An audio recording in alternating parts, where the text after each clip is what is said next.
Um estilhaço de canhão perto do coração. Um erro e ele morre na mesa. E assim, o cirurgião só tinha uma chance pra salvar a vida do querido que eu vou te contar agora.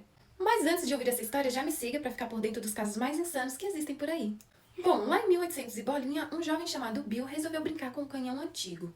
Juntamente com alguns amigos, eles colocaram pólvora e acenderam o pavio. O vento fez com que a pólvora se acendesse rapidamente e a arma estourou antes que eles pudessem correr. Então o projétil de ferro atingiu o jovem embaixo da axila esquerda, fraturando a sexta costela e invadindo o pulmão. O projétil ficou alojado por 74 dias do lado da aorta, perto do coração e da coluna. Gente, e assim, o fato dele não ter morrido na hora foi impressionante. O peito do paciente expelia pus constantemente pelo ferimento e o pulmão esquerdo parou de funcionar. Provavelmente por conta do acúmulo de pus. Mesmo tossindo sangue por dias, ele só chegou à enfermaria no dia 8 de abril. E naquela noite teve uma grave piora com sinais de sufocação.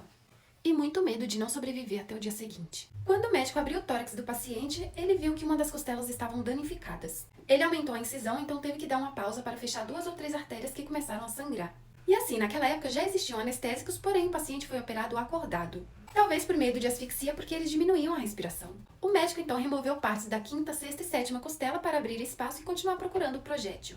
Nesse momento, ele acabou estourando um cisto cheio de um líquido que parecia sangue venoso. Só que mesmo assim, o projétil não foi encontrado. E assim, o paciente seguia literalmente acordado enquanto o cirurgião fuçava dentro do seu tórax em busca do projétil perdido. A membrana que reveste o pulmão estava tão danificada que tinha buracos enormes. E assim, por eles, dava para ver o coração pulsando dentro do peito. O paciente começou a dar sinais de colapso. E doses de conhaque foram administrados, no qual era utilizado como um estimulante. O uso do clorofórmio era arriscado porque poderia fazer o pulmão parar de vez. Só que mesmo assim ainda usaram uma pequena dose. E com o paciente parcialmente sedado, eles introduziram uma sonda e passaram mais ou menos 1 hora vasculhando o peito dele. Até um leve toque metálico surgir, só que eles ainda não tinham certeza se era o projétil. Então supôs que devido à gravidade, o pedaço de metal escorreu até o fundo do tórax por conta do pus. Porém, mais uma vez, nada foi encontrado. Depois de uma busca quase impossível, a sonda pareceu tocar algo metálico. Mas o coração pulsava tão forte contra o instrumento que era impossível ter certeza. O Dr. Cooper tentou remover o metal para uma posição onde ele conseguisse retirá-lo,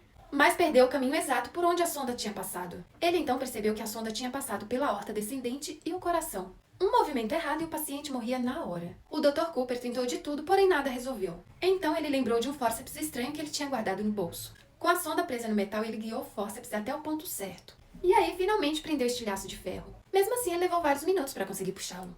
Bom, após tudo isso, incrivelmente ele ainda estava vivo e ele foi levado para descansar. Após 4 meses, ele havia se recuperado. E 5 anos depois, ele casou e teve filhos. E você, acredita que essa história realmente aconteceu ou é impossível? Me conte aqui nos comentários. E já me segue para não perder nada. Tchau!